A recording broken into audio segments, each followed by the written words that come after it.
to Italy. I'm an harm reduction worker based in Genoa, northwestern part of the country.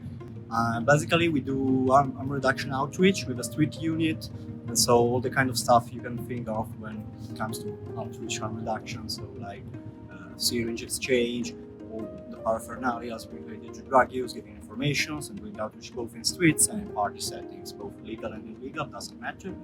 And we also work together with the public health service, the addiction branch, and that's more or less what I do in Italy.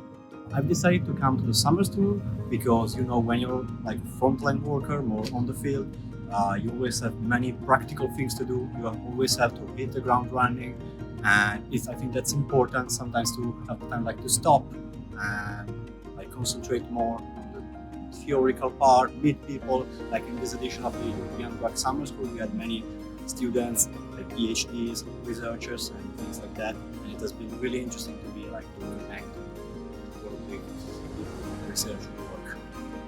It has been really interesting, all the teaching part regarding drug policies, public policies, which is connected but a little bit far from my everyday work.